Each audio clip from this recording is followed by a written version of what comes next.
we have moved to playing online via webcam. And that means that you could join the fun, find out how in the description, and you might find yourself featured on the channel. Welcome to Fast Effect Doublespeed Magic the Gathering from ELD's Time Vault Games in Bellingham, Mass. Here we have Craig versus the ultimate end boss here, Joe Brennan, vintage reigning world champion. He is on Bug, and he has played Mock Sapphire here now into Ancestral Recall. Craig has his Ancestral Recall Flusterstormed. This list really tuned to be favorable versus PO. There are times in Vintage where the best strategy is to play the best version of the best deck, and there are times where you can kind of identify the menace in the room and build a deck that can have game versus it and so much else in the format. And that is what Bug has done in this meta. Got a Snapcaster Mage in response to Collector Oof, targeting Ancestral Recall. Phenomenal play here from Craig. This Ancestral is unlocked. What tremendous value. Clearing that Collector Oof is plenty. And now Ancestral gets Spell Pierced. And Force of Vigor takes out the other two artifacts. Wow. Narset now. Craig looked like he was just pulling this game back in his direction. Snapcaster taking out Collector Oof. Ancestral Recall about to resolve, but Spell Pierce stopped that. Force of Vigor took out those two artifacts.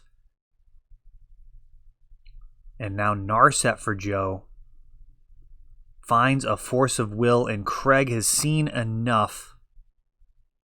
We are on to game number 2.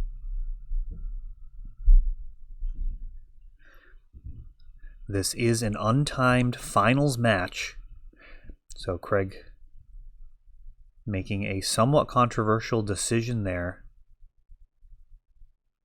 It is possible that he could have found a way to win that game. He was certainly not favored, and really it's a question about spending the mental energy to try and navigate through that. It can be very difficult to fight a game that could potentially last quite a while in a losing effort and then turn it around and win the next two.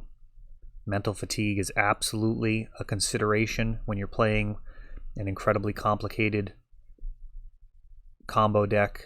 Now, PO does have some pretty autopilot lines, but sometimes finding the opportunities to actually go off can be by razor-thin margins.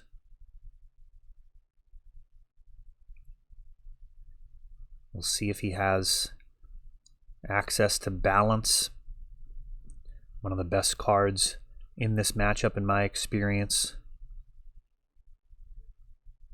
Able to handle those creatures. One of the nice things about PO2 is you can potentially get down a ton of artifacts, lowering the number of cards in your hand, and the impact of the cards in your hand can be extraordinarily high. So, if you go down to one card in hand and it's a paradoxical outcome, it is very often much better than your opponent's one card.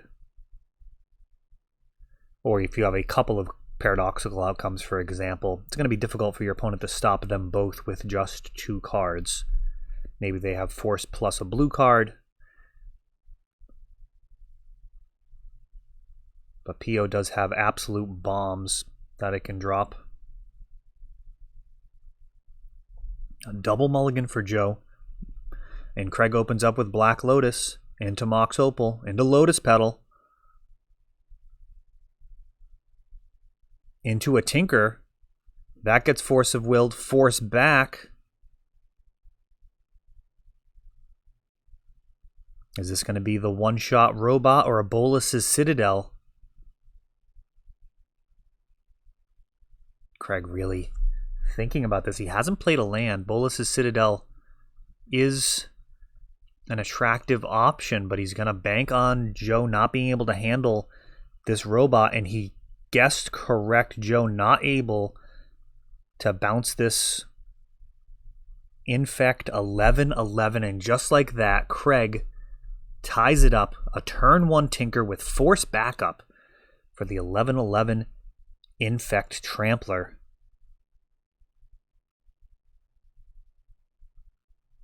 That robot has been spoiled for double masters with some really interesting art as well. There's a showcased edition of that card. He doesn't see as much play as he has in the past. For a while in Vintage, it was the kind of default win condition alongside Voltaic Key and Time Vault.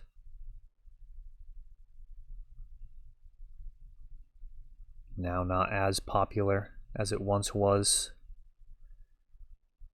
There's a lot of competition for Tinker targets in Vintage. So many quality artifacts that you can fetch out.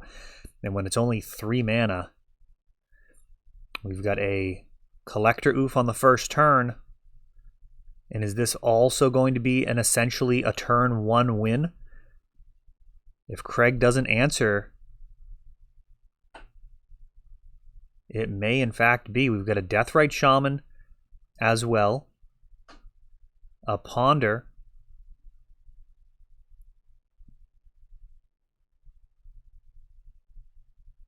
two more damage comes in. Deathrite Shaman, every instant or sorcery that goes into that graveyard, potentially 2 extra damage to Craig's face. Ancestral finds another land and another Deathrite, and Craig may find himself really needing this balance if he has it in his 75. Deathrite Shaman no longer with us in Legacy, but as we see here, a Vintage power level card. 2 blue Gush.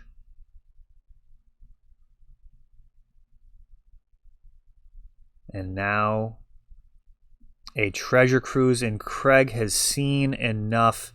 He extends the hand and concedes the match to Joe, who takes home this beautiful one-of-a-kind hand-painted playmat to add to his winnings that he has picked up all around the globe.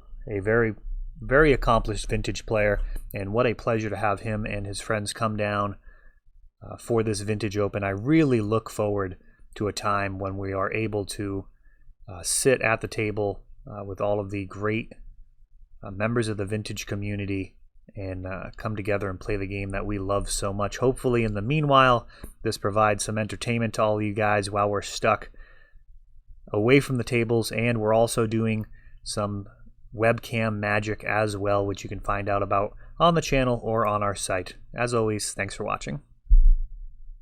That is all for this one, but don't worry, there is a lot more. You can check out our older videos, and we're always putting out new videos from ELD's Time Vault Games in Bellingham, Massachusetts. If you want to help the channel, of course, you can like, subscribe, share, tap that notification bell so you can know the next time our new videos come out. Thanks for watching.